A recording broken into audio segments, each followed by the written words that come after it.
Hello everyone and welcome to the Game Engine programming series where we write the game engine from scratch. Last time we wrote a function that successfully generates a mesh for a UV sphere. We also made this user control which we can use to set the properties of the sphere such as segmentation and size. Today I'll continue and add a control for the smoothing angle so that we can have smooth UV spheres. I'll also compute the UV coordinates and use those to texture the sphere.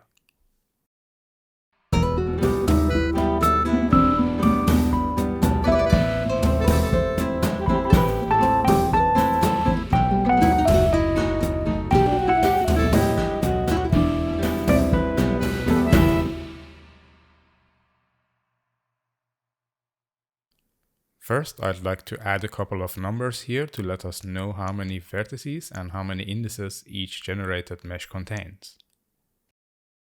So going to the end of the file where we have the position of the camera, first of all, I'd like to just add some nice colors for those numbers to signify the X, Y, and Z direction in colors.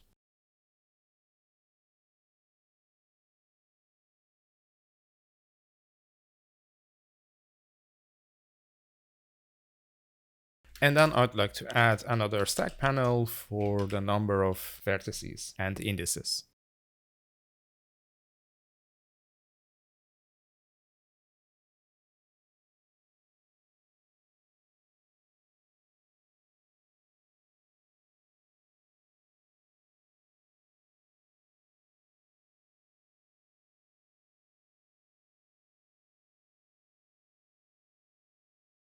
I need to put these two stack panels in another stack panel and then set the grid column to 1 for that one.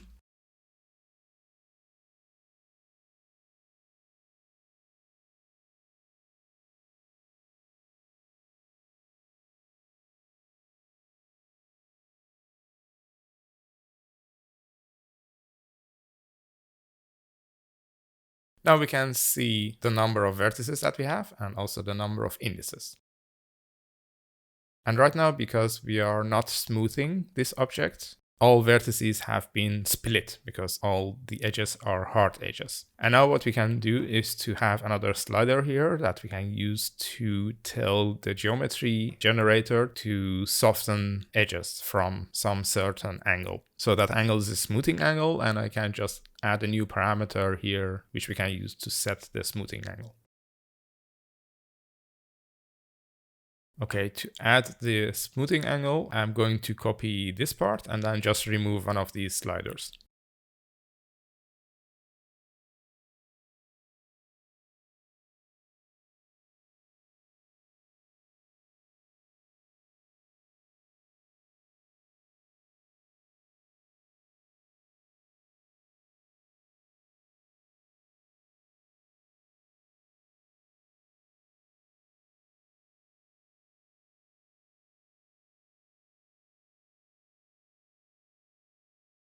And next, we need to use that value here to set the smoothing angle.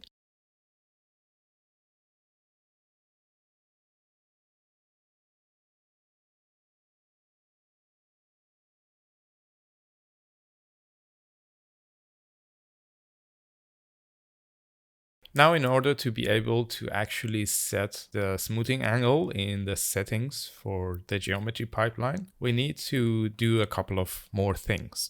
If we look in this function, you can see that in primitive init info, there is somewhere here the geometry import settings. And this import settings is just added with its default values to the scene data. And the scene data is used in create primitive mesh with default import settings. So we need to have a way to actually set the import settings with different values other than the default values. So one thing that we could do is to add import settings in a geometry class and then use those values instead of the default values that we have here.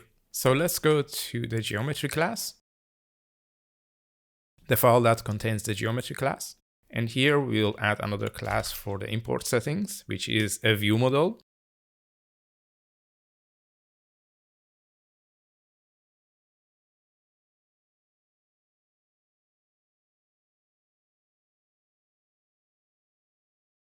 For each of these fields, we'll add a new property in the view model.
Now that we have all these properties within this class, I can have an instance of this class in the geometry asset class.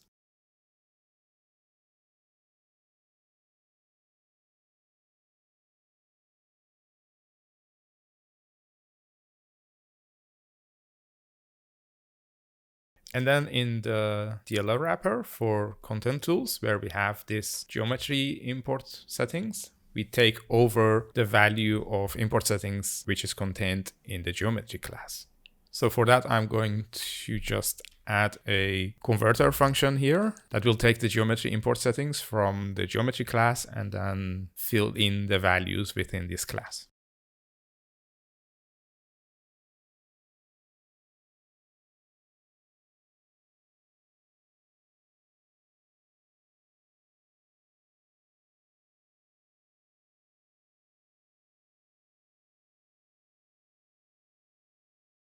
This toByte function will just take the value of a Boolean and convert it to a byte.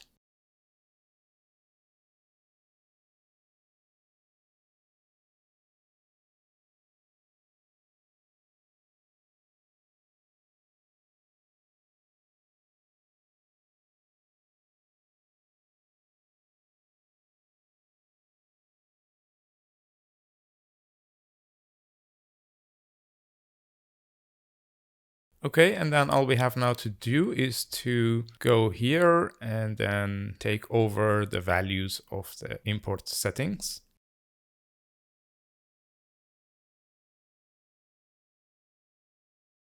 That's all.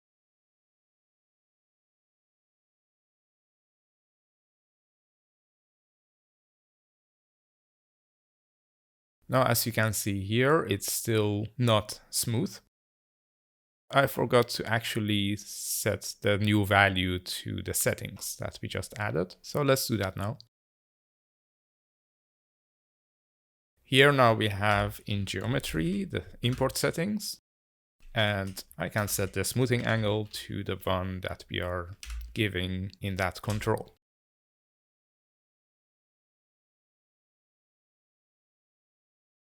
Actually, before starting, I would also like to go here and set some default values for the number of segments that we have. So let's say we want to start with 24 segments around the sphere and 12 segments in a vertical direction. And as you can see, the sphere is quite smooth now. If we would add more segments, it will become smoother even. And you could do a lot of fun things with it now that we have control over the smoothing angle.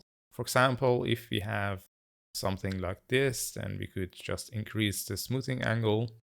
And at some point, you will see edges becoming hard edges. Or we could even go lower in the number of segments along the vertical direction. I think I accidentally, I need to set the minimum back to 2 and just add a new default value of 12 here. There you go. Now we can create shapes like this. with some hard edges and soft edges. It's quite fun actually to play with it.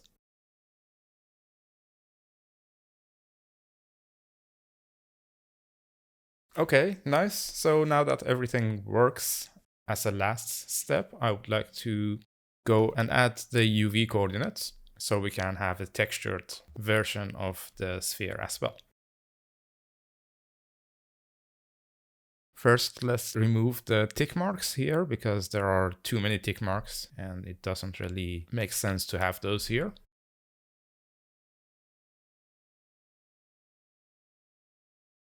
And gone they are.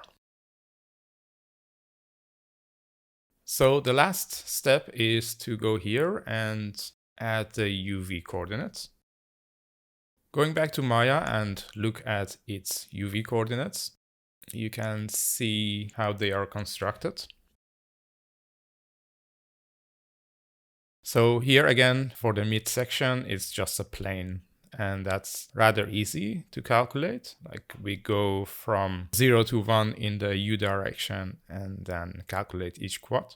And for the top and bottom caps, because there is just one vertex at the top, it opens it and maps each triangle to a separate section in the UV plane. And that way we'll have some deformation here. Everything that is between these triangles will not be displayed. And that means that we never can have a continuous texture in the top and bottom half. So if you use a software like Substance Painter, then you can just paint directly on top of this, and that way it will automatically move over from one edge to the other in a continuous way. That kind of works around that problem, but normally it's some deformation. And if you have more segments, then this cap will become smaller and that problem will become smaller as well. So for example, if we have a lot of segments, then you can see that this part where the deformations happen is rather small.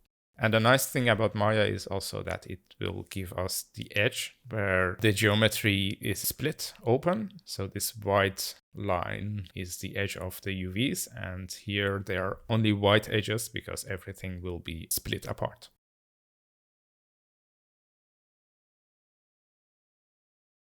So the way we calculate the UV coordinates is pretty similar to the way we did it for the indices. And because in our pipeline, each index has a UV as well, we can calculate the UVs in the same step as we do for the indices. So going back here, we can use the same loops to calculate and fill in the UVs as well. Now, the first thing I'd like to do is to actually add a new array for UVs here.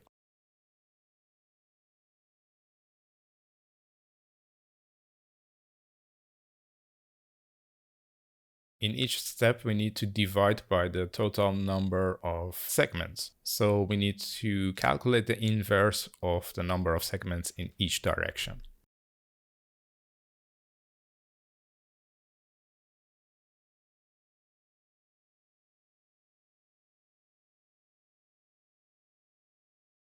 And now before each index, we use the previous value of C to add a new UV coordinate to the array of UVs.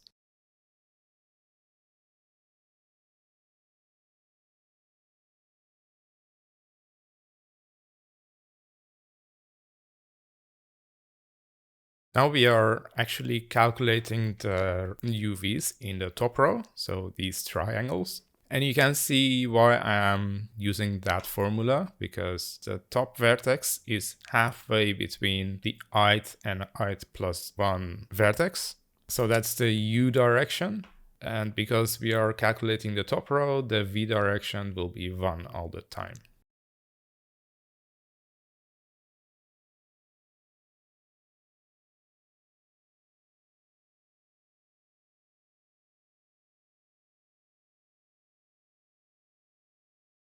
So the V position for the bottom side of these triangles is 1 minus 1 divided by the number of segments, so this amount, which is this. And the other two are the U direction coordinates. So this is the I and I plus 1. And for this part, we just do the same.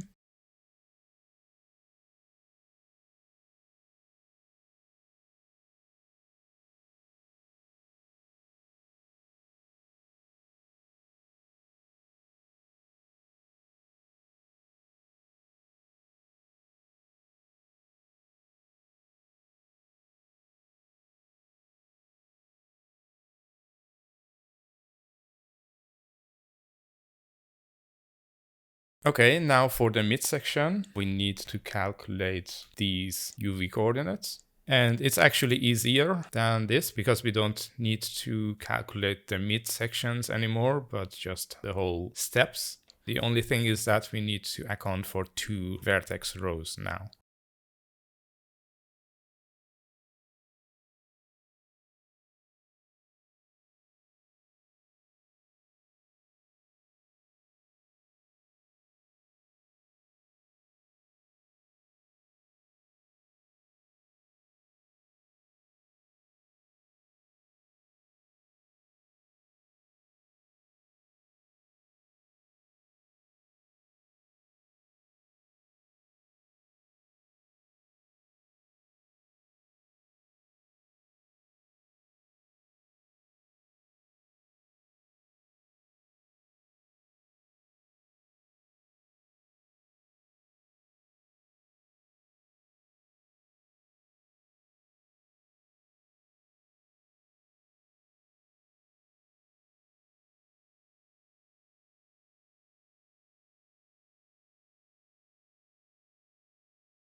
So that was the midsection. And the bottom half is again these triangles, which is similar to the top cap.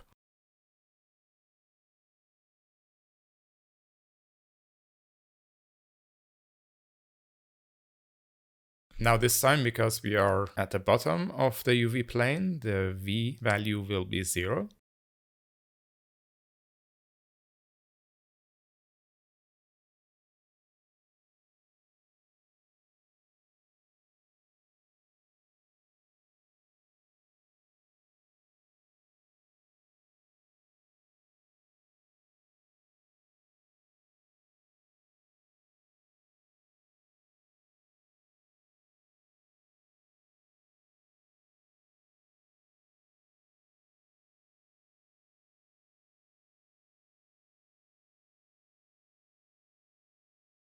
And the last thing I'd like to do is to check if we again wrote the same amount of indices and UVs to these arrays as we calculated before. And now instead of resizing the UV sets, I just add this array of UVs to our UV sets.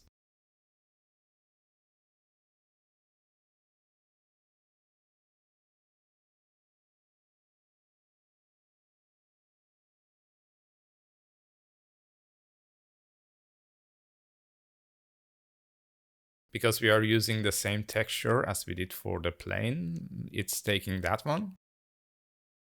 It's not the prettiest thing, but luckily I've got another texture that we can use for the sphere. Here I have the texture for a texture plane with check marks. So I can take this one and go back to the primal editor and add this to our resources.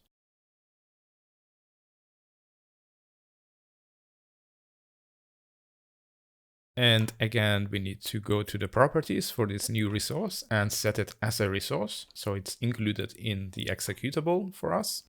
And going here, we need to load it.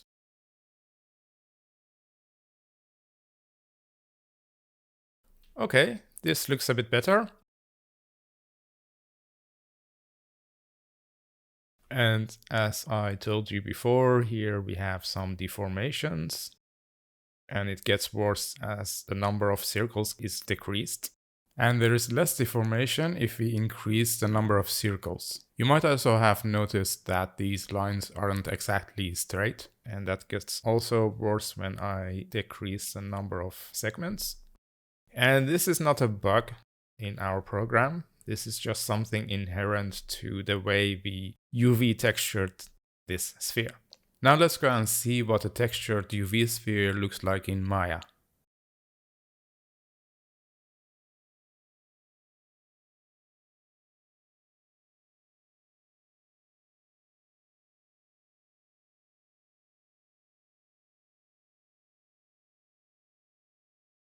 Now, as you can see here, if I would increase the number of segments a bit, You can see that wiggling happens here as well. And this is caused by the fact that each of these quads here has two triangles, but the top triangle, although here they look the same size, in reality the top triangle has a smaller top side than the bottom triangle. And that causes this part of the texture to deform just a bit. And that happens all the way up and all the way down as well. So this is something that's inherent to the way we texture this object. And the only way we can improve on that one that I know of is just to increase the number of segments that we have. So we can see that now the lines are a lot more straight. But for now, we are kind of done. We have a sphere and we can set its smoothness like this. We have texture for it. We can set its number of segments. And we can also see how many vertices and indices it has. Right now, because it's completely hard-edged, you can see that there are as many vertices as there are indices. But if I would go completely soft, like this, you can see that there are less vertices because multiple triangles share the same vertex. And this marks the end of today's video. I hope you learned something new, and I hope you enjoyed watching this video. Thanks for watching. If you like this video, please feel free to like and subscribe. If you join me on Patreon, you'll get access to the code on GitHub, so you don't have to type everything over from the video. Plus, there are also other nice goodies and rewards exclusive to my Patreon supporters. Please use the link in the video description to check them out. I hope to see you next time. Until then, take care and happy game engineering!